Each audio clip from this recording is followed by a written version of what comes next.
que, primeira coisa, se Paulo não tivesse falado e outros textos nas Escrituras não tratassem do assunto, a gente não estaria aqui nessa tarde. Amém? Então, a gente só está aqui nessa tarde porque, de alguma forma, a teologia ela se divide, ou não, quando se trata desse assunto.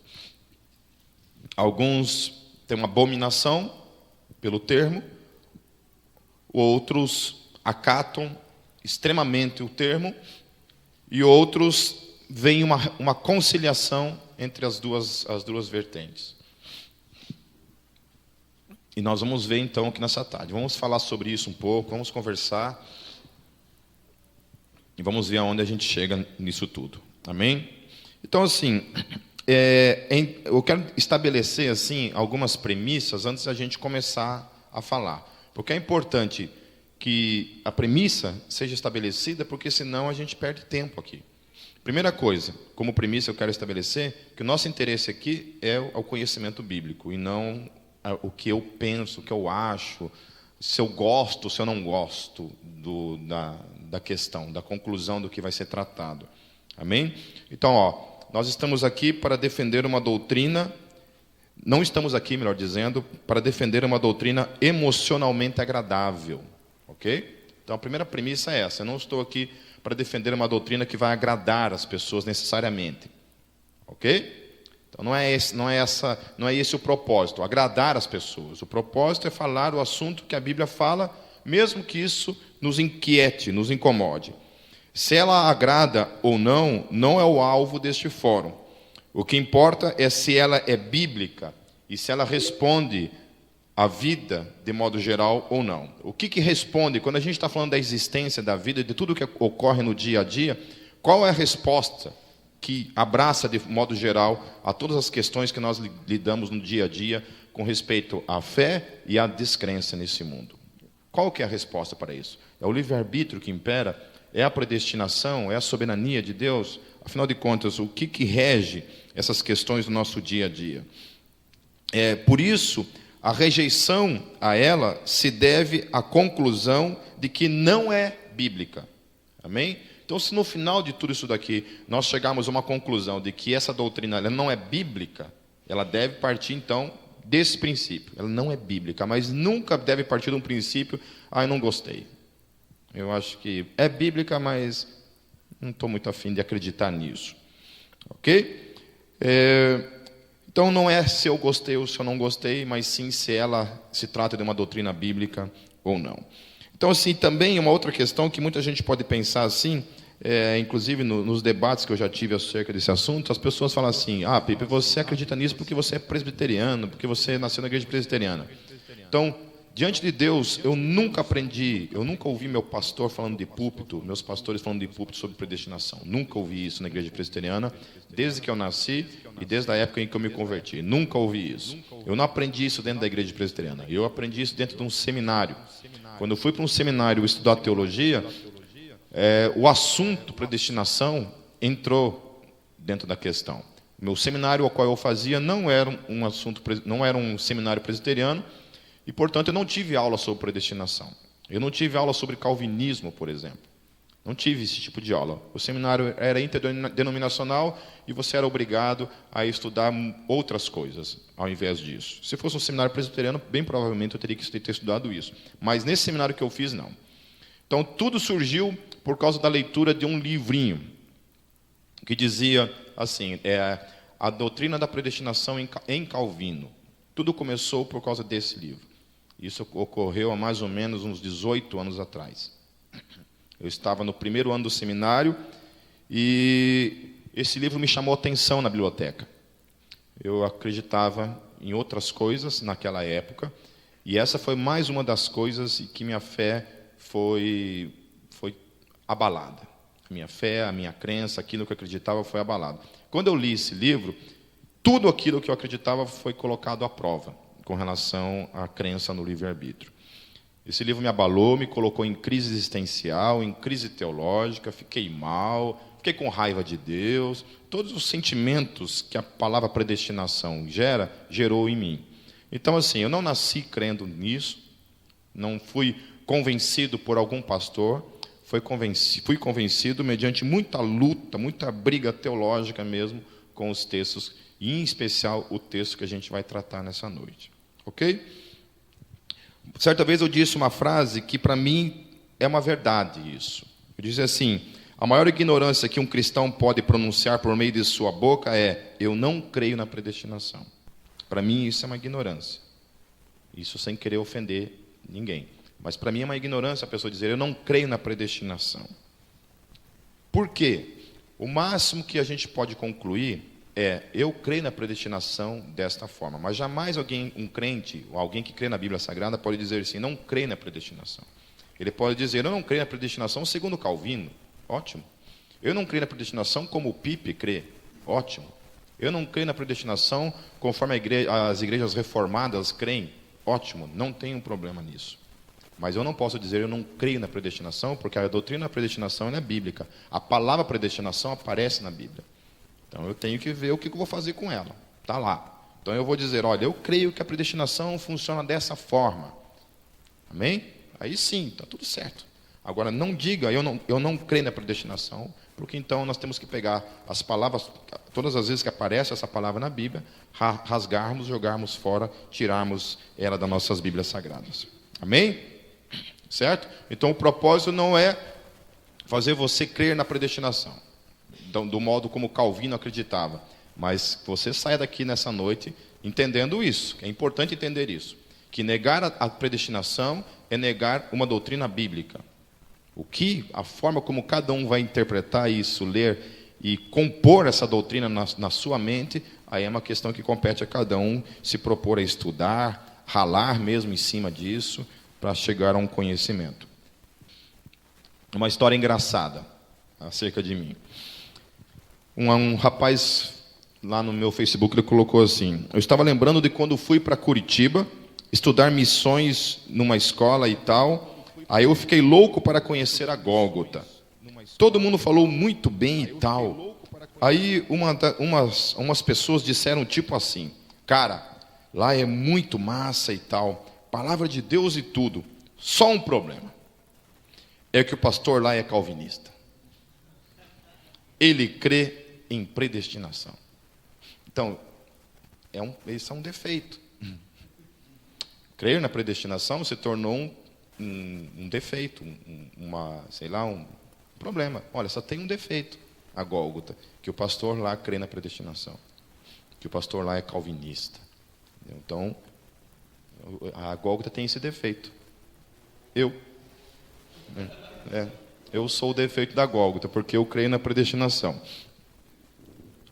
Interessante que essas pessoas nunca sentaram comigo para perguntar, para questionar, né? Simplesmente é uma questão ligada a isso.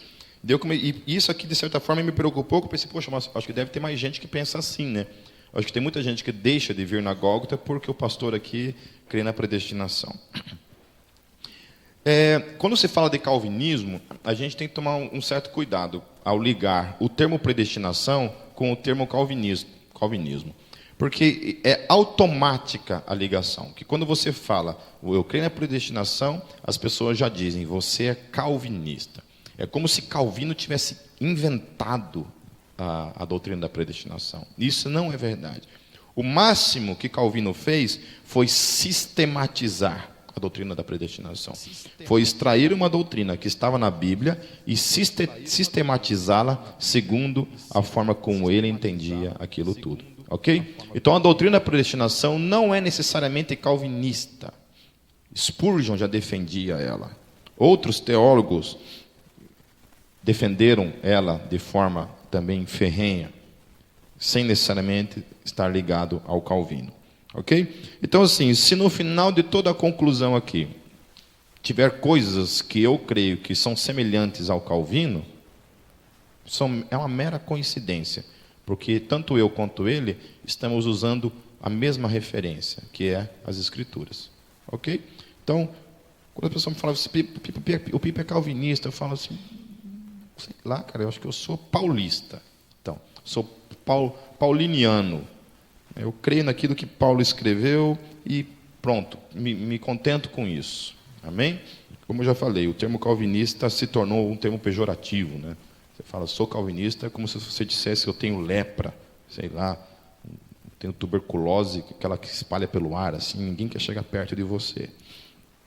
Ok? A outra questão também, como premissa, que eu quero estabelecer, para que a gente também não perca tempo em cima disso, porque quando eu mandei um e-mail para a comunidade, assim, tratando essa questão do assunto, daquilo, de como as pessoas estavam entendendo e vendo a questão da predestinação, muitas respostas ali responderam já de antemão que essas pessoas não entenderam aquilo que eu estava falando.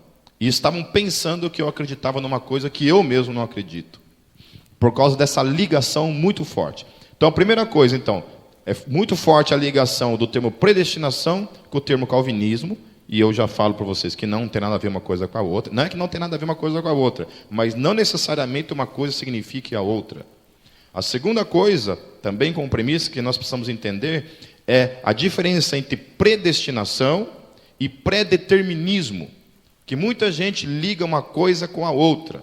O que é predestinação e o que é predeterminismo? As pessoas não sabem a diferença.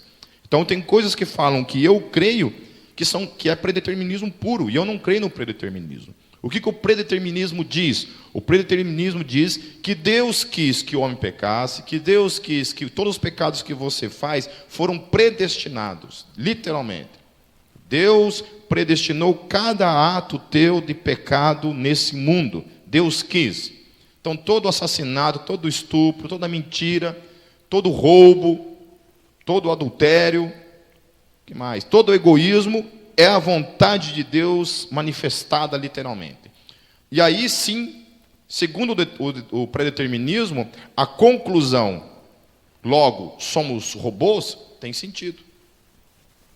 Ok? Então, lá na Alemanha, eu só citei a palavra predestinação, eu não estava ensinando a doutrina, eu só citei a questão que as pessoas tinham que se preocupar em ter uma resposta, ao invés de ficar fugindo da palavra. Eu fui um cara que eu me propus a não fugir dela, encarei ela. Eu quero encarar ela. Vamos encarar. O que essa palavra está dizendo? O que ela implica? Então eu fui atrás de uma resposta e hoje eu sou bem resolvido com relação a isso. Não somente com relação a isso, com relação a outras doutrinas na Bíblia, que quando eu fui para o seminário começaram a me confrontar. Confrontou muito daquilo que eu aprendi de púlpito, muito daquilo do que eu assistia na televisão, muito daquilo do que eu lia, foi confrontado. E eu, ao invés de fugir, eu encarei. Por exemplo, eu li um livro chamado Deus Mandou Matar, era o ponto de interrogação. 4 autores tratando a questão lá de quando Deus manda Saul ir e matar todo mundo. Deus chega para Saul e fala assim, vai lá e mata todo mundo. Não é para deixar ninguém. Crianças, mães, mulheres grávidas, mata todo mundo, velhos, jovens.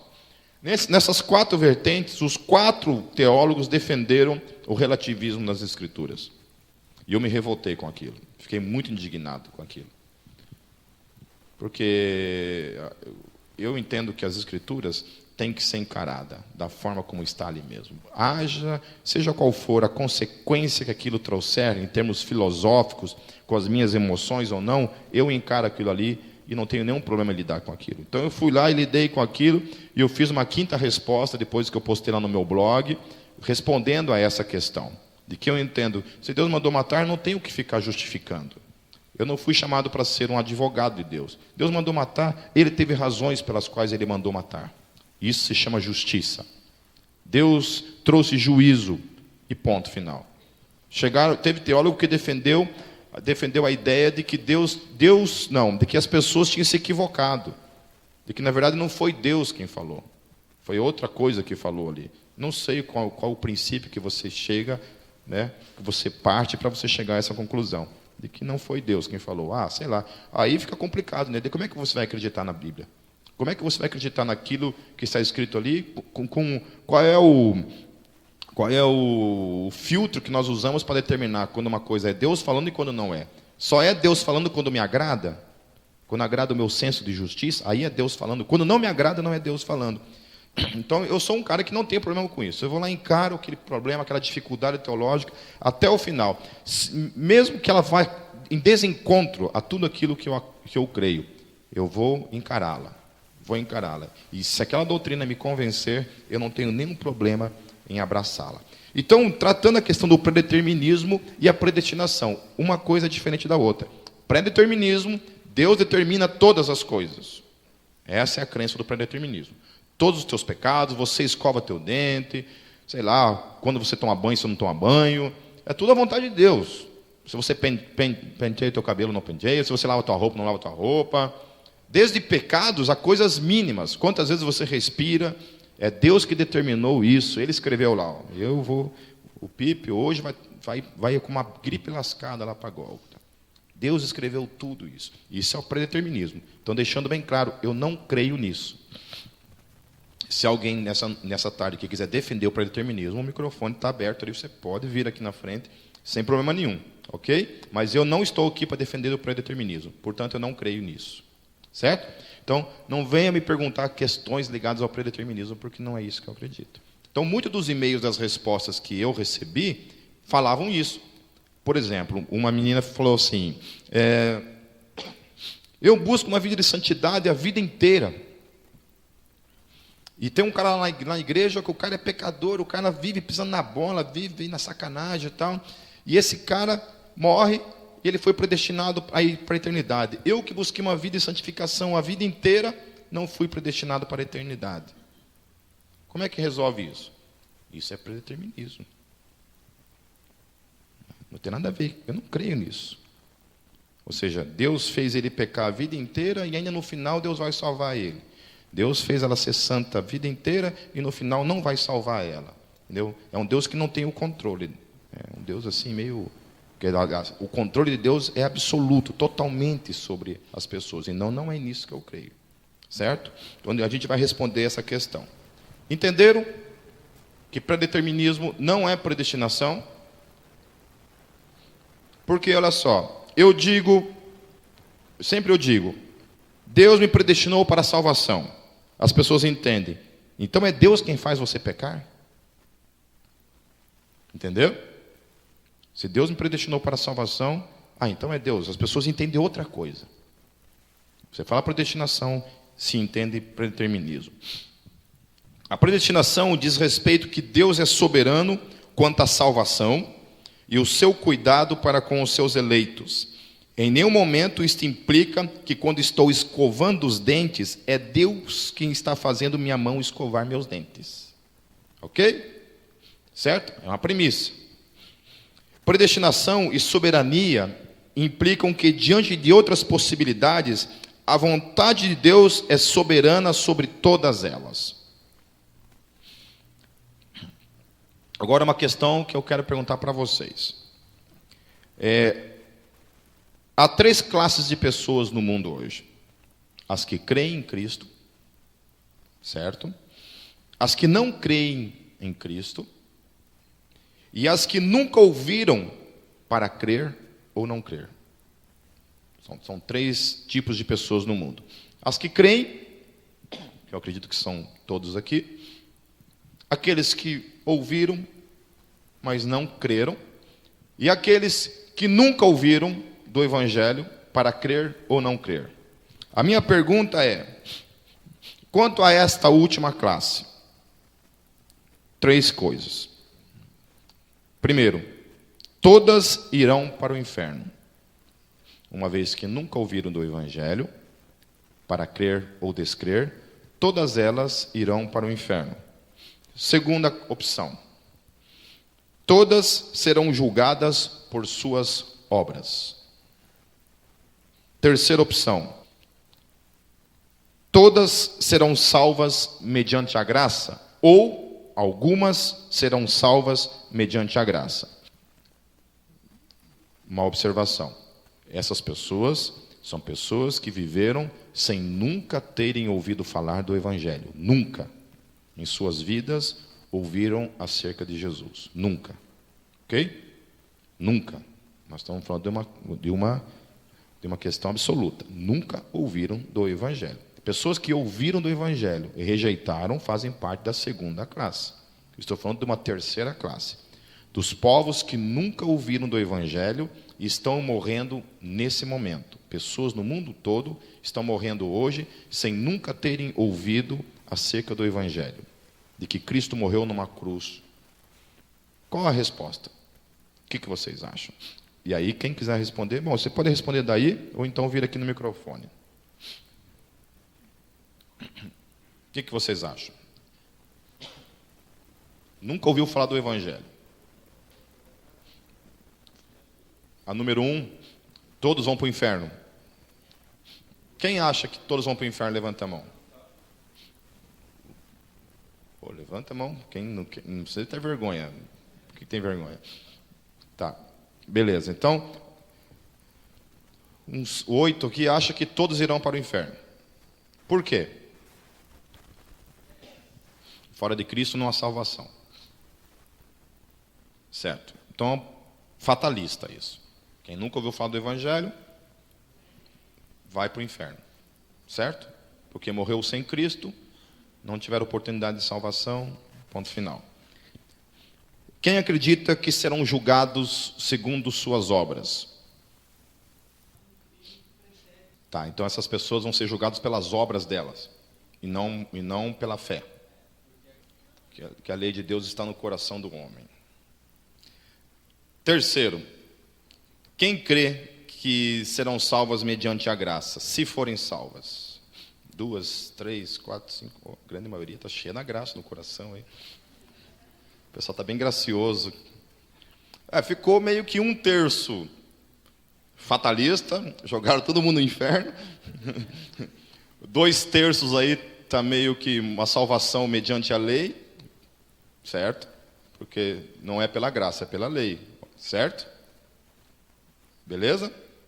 É isso, as pessoas são salvas pela observação de obras, é isso.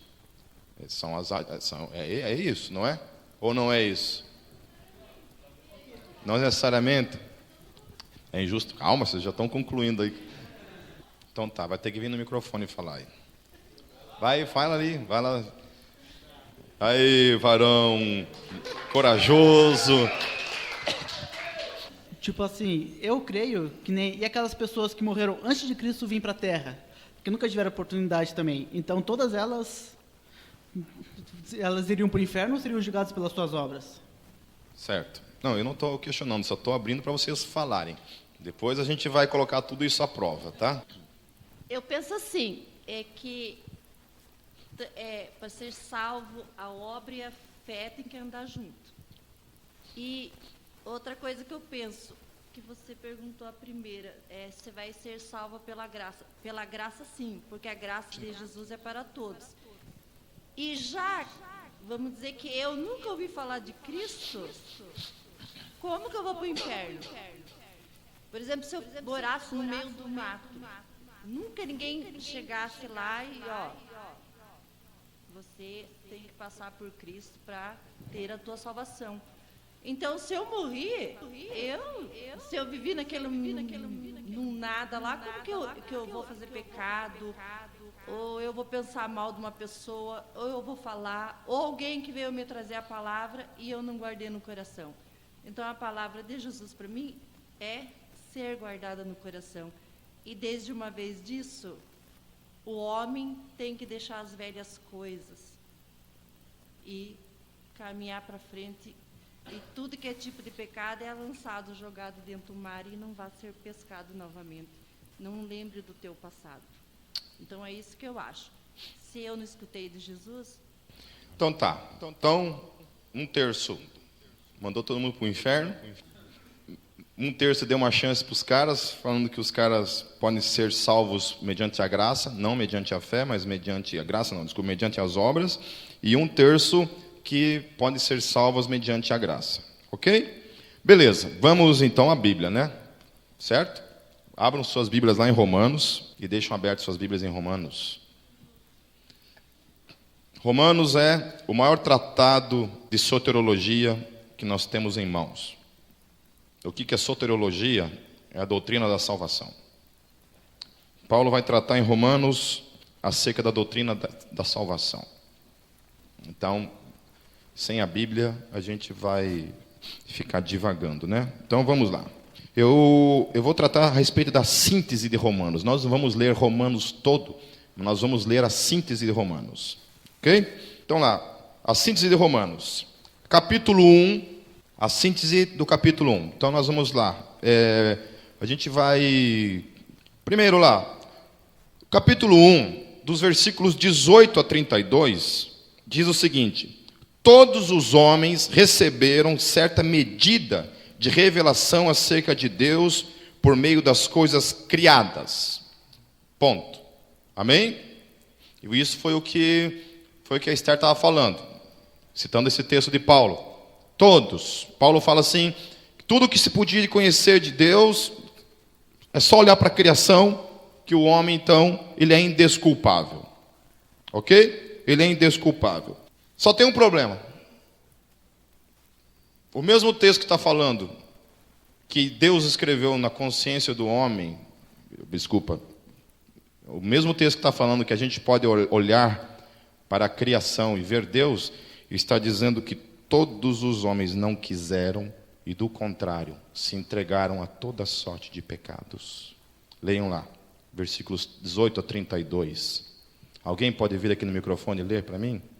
18 a 32, leia para mim ali, Douglas. Você é gago. Se for gago, nem vem aqui. Primeiro culto que nós tivemos aqui, o pastor era gago. Verdade. Leia lá, 18 a 32. Prestem atenção. É muita coisa. 18 a 32? Mas só 18 versículos. 18 não, menos. Vai dar o quê? Uns 14 versículos? Vai, leia. Portanto, a ira de Deus é revelada dos céus contra toda impiedade e injustiça dos homens que suprimem a verdade pela injustiça. Pois o que Deus se pode conhecer é manifesto entre eles, porque Deus lhe manifestou. Pois desde a criação do mundo, os atributos invisíveis de Deus, seu eterno poder e sua natureza divina, têm sido vistos claramente, sendo compreendidos por meio das coisas criadas, de forma que tais homens são indesculpáveis, porque, tendo conhecido a Deus, não o glorificaram como Deus, nem lhe renderam graças, mas os seus pensamentos tornaram-se fúteis e o seu coração insensato. E o seu coração insensato deles obscureceu-se. Dizendo-se sábios, tornaram-se loucos e trocaram a glória do Deus imortal por imagens feitas segundo a semelhança do homem mortal, bem como de pássaros, quadrúpedes e répteis. Por isso Deus os entregou à impureza sexual, segundo os desejos pecaminosos do seu coração, para a degradação do seu corpo entre si. Trocaram a verdade de Deus pela mentira e adoraram e serviram coisas e seres criados em lugar do Criador, que é bendito para sempre. Amém. Por causa disso, Deus os entregou às paixões vergonhosas. Até suas mulheres trocaram suas relações sexuais naturais por outras, contrárias à natureza. Da mesma forma, os homens também abandonaram as relações naturais com as mulheres e se inflamaram de paixões uns pelos outros. Começaram a cometer atos indecentes, homens com homens, e receberam em si mesmos o castigo merecido pela sua perversão.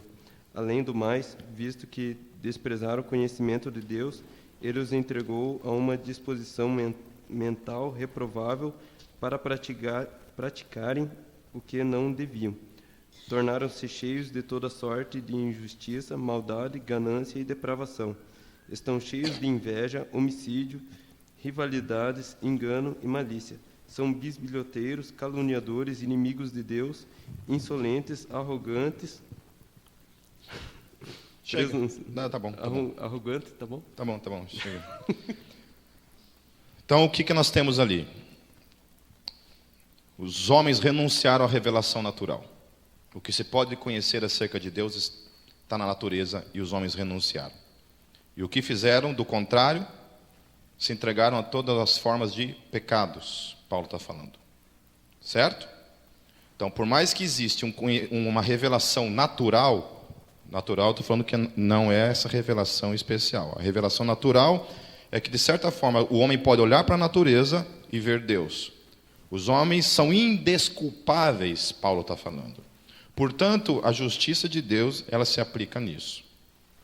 Os homens são indesculpáveis. Mesmo olhando para a natureza, os homens não creram, Paulo está falando, todos não creram e se entregaram para os pecados. Toda sorte